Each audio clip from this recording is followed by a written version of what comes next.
चूँकि इलेक्शन तो 8 बजे तक पोलिंग टाइम था, लेकिन मैंने सबको मुबारक दे रहा था, हम जीत गए। उसकी वजह ये थी कि ताजरों ने हमारे ऊपर ज़्यादा इत्मीनान किया पुरजोश तरीके से। मतलब मेरा टारगेट था कि कुछ 100-125 वोट मैं अकेला डलवाऊँगा इसमें चैम्बर क्लास में, क्योंकि पहले दिन मैंने कह दिया था कि हमारी एसोसिएट क्लास में पोजीशन अच्छी है, चैम्बर क्लास को मैं खुद इसको हैंडल करूँगा, पीबीजी का मैं फाउंडर मेंबर हूँ। तो हमने उसको जिस वो उसने मैं वोटिंग देखी, मैं जिसको बोला था ना 2 वोटों की मुझे उम्मीद थी, वो 5 हमें डाल रहा था, अपने दोस्तों को लेके आ रहा था।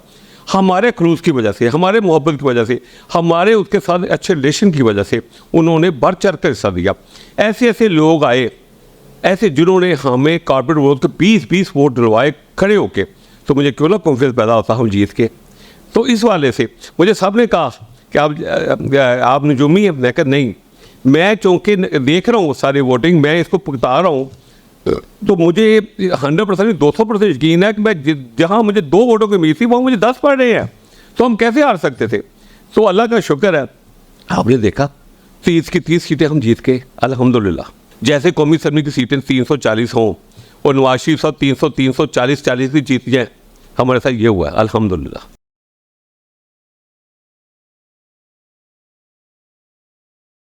हमने ये दरवाजे खोल दिए चैम्बर के, हमने बहुत सारी पुलिसियाँ बना रहे हैं। हमारे सदर जो हैं अबूल अरशाद साहब हैं, फिर खालिद उस्मान साहब सीनियर नायब सदर हैं, शाह नज़ीर साहब ये हमारे नायब सदर हैं।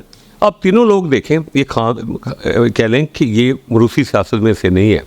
इनके वालिद साहब या इनके चाचा या इनका भाई सदर नहीं रह चुका पहले, ये नए लोग आए हैं, ये कुछ करना चाहते हैं। चूँकि पाकिस्तान का सबसे बड़ा चैम्बर जो है ना वो लाहौर चैम्बर है, और लाहौर चैम्बर कभी स्टेक होल्डर क्यों नहीं बन सका। वजह सिर्फ ये थी कि यहाँ जो चुनाव होता था एक फाउंडर ग्रुप की तरफ से, या उसको देखा जाता था कौन ज़्यादा उनकी खुशामद करता है, कौन ज़्यादा उसके घर के काम करता है, कौन ज़्यादा उनकी जूतियाँ आगे पीछे रखता है। तो ये तो बिजनेस में नहीं कर सकता। फिर उनके आले दुआले वही लोग इकट्ठे होते थे खुश आमदीद, वो जो खुश आमदीद इकट्ठे होते थे, फिर वही उनकी वो कह लें कि कोई नया रिजल्ट नहीं आता था। हालांकि बिजनेसमैन को अपनी पावर का नहीं पता। बिजनेसमैन अगर सही बिजनेसमैन वहाँ टैलेंट लोग आ जाए, वो गवर्नमेंट के साथ पूरा साथ चलते हैं, गवर्नमेंट को पुलिसियाँ देते हैं और गवर्नमेंट को मजबूर कर देते हैं कि वो उनके साथ चले। और ये होता है काम। यहाँ क्या होता रहा, आप 25 सालों की हिस्ट्री आगे दे लें, तो वो जो लोगों को इसी में बनाया होता था, बहुत सारे लोग अच्छे भी थे, ज़रूरी नहीं कि सारे के सारे ऐसे थे, मैं खुद भी इसी में बड़ा हूँ। लेकिन ये होता था कि पहली लाइन में किसमें खड़ा होना है, वज़ीर-ए-आज़म के साथ दूसरी लाइन में किसमें खड़ा होता, इस पे फटे हुआ करते थे लाहौर चैम्बर में। इसी वजह से हमारे साथ लिफ्ट क्या मिलती थी, हमारे 2-3 खाने सदर के साथ में मस्ट होते हैं। गवर्नर के साथ तो हमारा वीकली होता है बैठना उठना, कोई मसला नहीं होता। वज़ीर आला के साथ भी हमारी महीने में कभी मीटिंग मस्ट होती, जो भी सूबे का वज़ीर आला हो। और मिनिस्टरों के साथ डेली हमारी करस्पॉन्डिंग हो रही होती है, मीटिंग हो रही होती है डेली, चूँकि हमने मुल्क के लिए बहुत कुछ करना होता है। लेकिन वहाँ सिर्फ फ़ोटो सेक्शन होता था और कुछ नहीं होता था।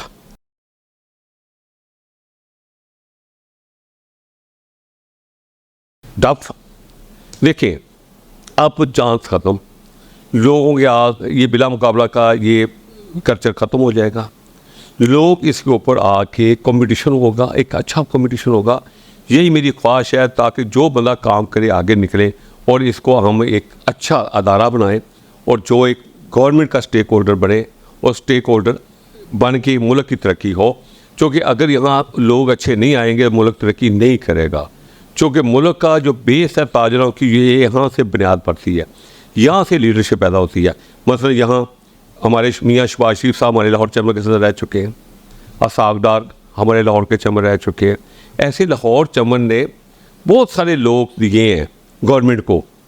लेकिन ये है कि अब हमें हमारे ऊपर ज़्यादा जिम्मेदारी है, और मैं हमारी पॉलिसी भी यही है, और मेरी जो यही है कि हम नए लोगों को, जो लोग कुछ लेके आए हैं, उनको आगे हाईलाइट करें और वो लोग आगे निकलें ताकि मुल्क तरक्की करे।